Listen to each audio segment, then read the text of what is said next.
Good afternoon. In this lecture, we will see what is a sequential circuit and what are the examples of sequential circuits. In the previous lectures, we have already seen what is a combinational circuit. When we go to sequential circuits, we require to know what is actually a combinational circuit is. A combinational circuit, as an example, we have already seen in the previous lectures.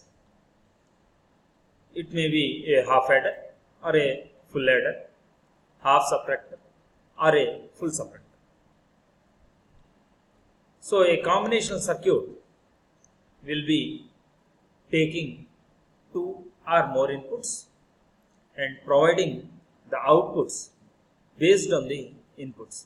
Here you need to clearly understand one point, that there is no dependence of the output on the previous outputs. That is, let us say if I have given here a 1 and 0, the sum will be 1 and carry will be 0. Now, if I vary the inputs to 0 and 0, the sum will be 0 and carry will also be 0. But the output does not depend on these two past outputs at all. So here there is no criteria or condition that the circuit or the combinational circuit, whatever that is designed here, depends on inputs as well as past outputs. There is no condition like that. So we can clearly say that the output at any instant will depend only on the inputs, only on the current inputs, only on current inputs. Current inputs means present inputs. Current inputs means present inputs. These are present inputs. Present inputs, not current, present inputs. So the output every time depends only on the present inputs but not on the past outputs, rather than a sequential circuit. So a sequential circuit will be considering present inputs as well as past outputs to generate the present outputs. So the output states, so the output is nothing but, let us say this is a state. A state is nothing but let it be a 0 or 1. 1 is indicated as on state and 0 is indicated as off state. So the current state or the present state every time in a sequential circuit depends on both present input as well as past output. Whereas in combinational circuit, it only depends on present input only. So the difference here you need to note down is, combinational circuits output only depends on present input but not on the past outputs. Whereas in a sequential circuit, the present output depends on present input as well as past outputs. This is what you need to note down, the difference between the combinational circuit and sequential circuit.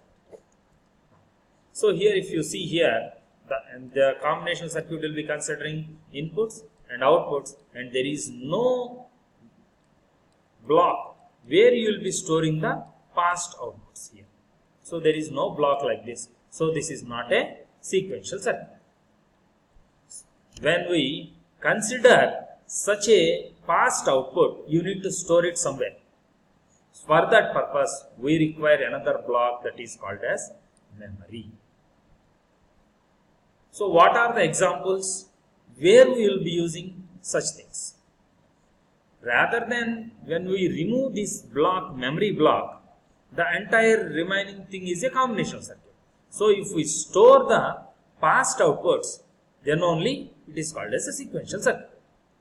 Now, in order to store these past outputs, we require a memory device or a memory element where you will be storing the past outputs. For that purpose, we are using this memory block. So what are the examples where we will be using such sequential circuits? Let us say I am taking one example, that is counter. I am designing one counter. Counter is an example for sequential circuit. So now let us say I have designed a counter which will be counting from 1 to 6. So it has to count 1. Next it has to add 1 plus 1. So that becomes 2. Next it has to take this past output 2 as input, and it has to add 1 again such that it becomes 3, and again it has to take this 3 and add 1 such that it becomes 4. Now again it has to take this past output 4 and add this to another 1 such that it becomes 5. Now again it has to take this 5 and add 1 such that it becomes 6. So here the counter has to count 1 to 6. So every time it has to note down what is my past output, what is the current state where the circuit is, what is the current digit that it is containing, what is the level or where it is, such that how I can proceed to the next state. Then only it can count. So we require every time what is the past output. Let us say if I am having 5, I need to take it as an input again. Then only I will be getting 6. So every time I need to store this into the memory element by erasing the previous value. Then only I can move ahead. Now, so if I can connect this value or stored memory value as an input to the combinational circuit, then it performs the operation of a sequential circuit. Whatever the inside circuitry may be, let us see in the next slides. So what is that sequential circuit? We will see that. So what is the inside diagram? We will see that. Now I am giving this as an input over here. Now this is nothing but I am taking a part of the output and I am storing it, or I am taking the output and storing it and I am feeding it back to the input. That's why this is called as feedback. So if a feedback is there to a combination circuit using a memory element, then it is called as sequential circuit. So now if you clearly see, with this it has become a sequential circuit.